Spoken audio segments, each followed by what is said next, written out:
Yeah, excellent. I've been waiting for this moment.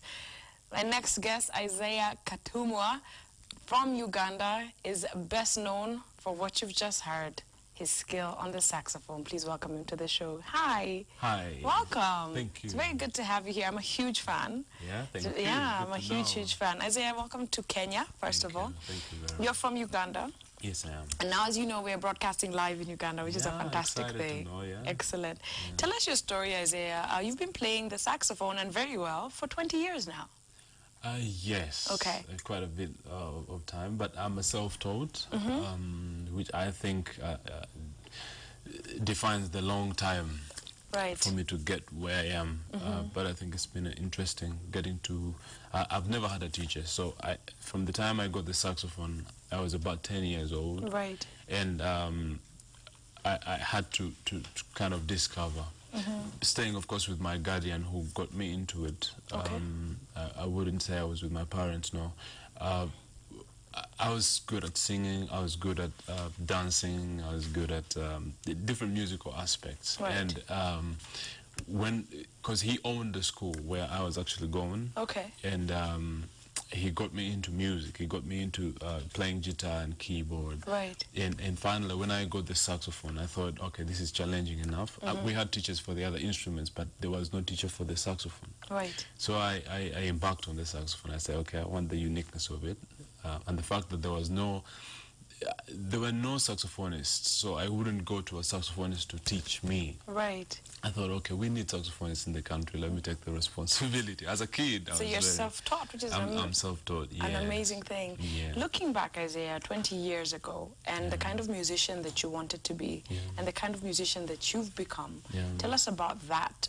20 years now. Are you proud musically of what you've achieved? Yes, I am. Actually, a few days ago, I thought about one of the first interviews I did in 1990, I think 95 right. or 96. And I remember the host asking me, who happens now to be my friend, she asked me, where do you see yourself in 5-10 years' time? Right. And I never took it serious, but now I thought, okay, I think it was a very important question.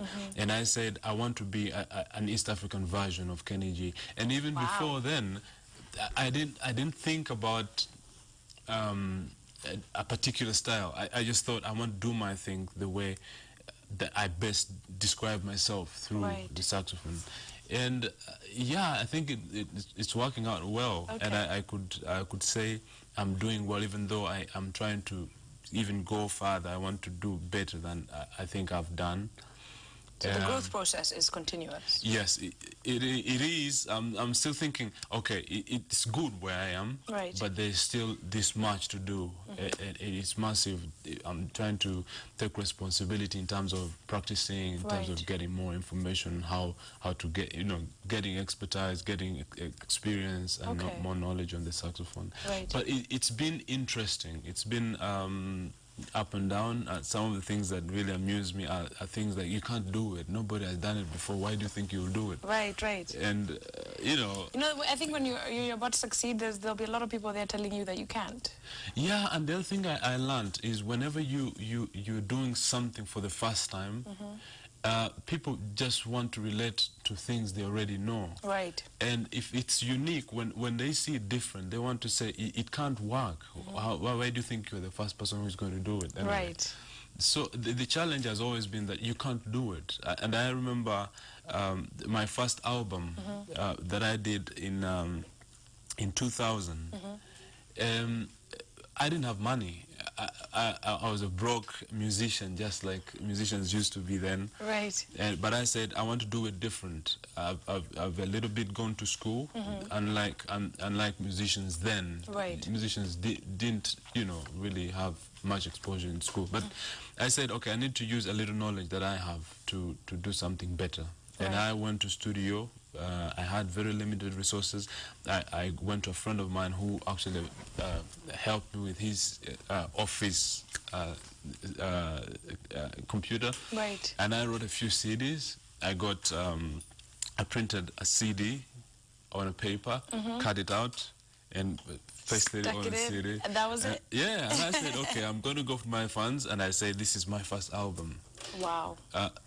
And looking back from that point, now you have 9 albums. Yes. 9 albums. And of course, the first 6 albums, I had to take them off the market to redo them, to improve the quality. Just to kind of stay relevant with the times and grab a whole new audience. Exactly. And after exposure with excellence, you wouldn't want that kind of product to be on the market. Absolutely. Yeah. Tell us about that transition for you from album to album, your own personal growth musically. Yeah. You have been, as you said, clearly stated as a Kenny G of East Africa. Tell us about that personal growth for you musically. How do you feel that you've done 9 albums? Not an easy thing. Yeah, I think it has taken a lot of boldness. It has taken a lot of sacrifice and patience. Of course, with hard work. Right. From the first album to the 6th album, it has taken believing that the next album will work out, and somehow it doesn't. Right. You know, because of the quality, we buy the Western product mostly because of the quality. True. Yes, the art is good.